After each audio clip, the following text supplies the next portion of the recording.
I was feeling pretty good going into week 2. I've been practicing my vocal exercises. I was really feeling where my diaphragm was and using my body as an instrument. And I was even able to hit the notes and stay in tune. So I was feeling pretty good. I was feeling pretty confident. So I turned to conquer what I felt was my Everest, learning the chords to What a Wonderful World. Up until this point, I had been able to figure out very simple harmonies with my left hand just by playing by ear, but I just couldn't figure this song out. And I was still resisting using sheet music, thinking that my terrible sight reading was just gonna slow me down and hold me back. So I resorted to going on YouTube and learning the chords from a video. As I was learning the chords, I was also transposing it at the same time, so I didn't have to memorize the original version and then think to transpose it into a different key later. So I thought I was beating the system here, not needing to use sheet music, figuring it out on my own, kind of. And then I realized the song was pretty long. After the first chorus, when he was like, okay, repeat the first 3 lines, I was like, there's no way I can memorize this. There's just no way. So reluctantly, I printed out some blank sheet music to write down what I'd already transposed so I could free up some brain space to learn the rest of the song. It was definitely a very bumpy process,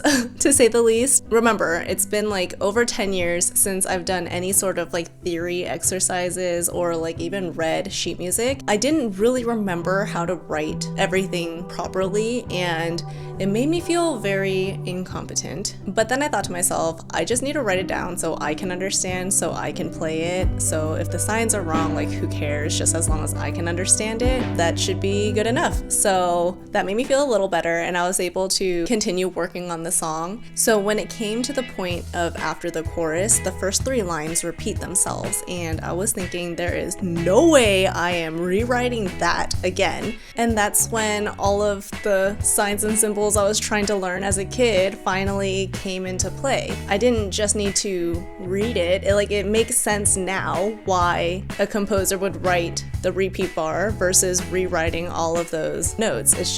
It's ridiculous. So after rewriting the entire song in my key, I was feeling really ready to record this and debut this as my benchmark song for my first video. And then a thought popped in my head.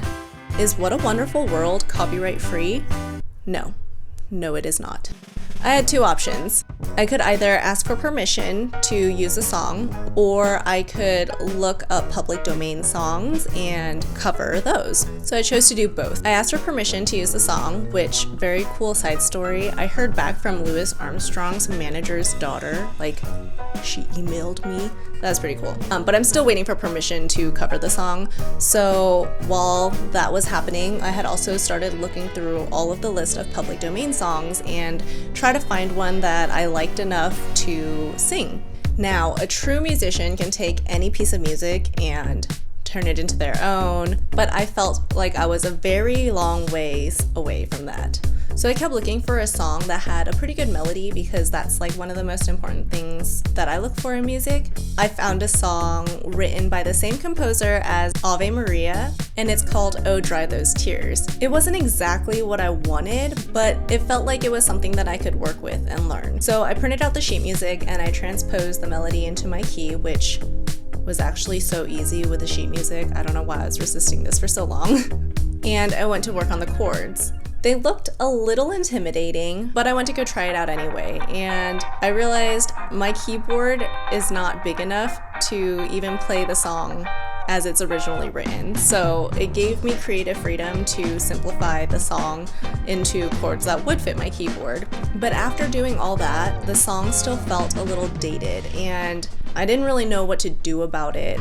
So I decided to step away and listen to some music and took a quick detour to try to learn the guitar, and I was just having so much fun that I remembered this whole thing was just supposed to be fun. So I went back to the keyboard and I kind of just started tweaking the song, holding some notes longer, other notes shorter, and tried to kind of make it a little bit more like my own and a little bit more like something I would want to listen to today. By the next day, I was ready to record the piano portion of the song and my vocals.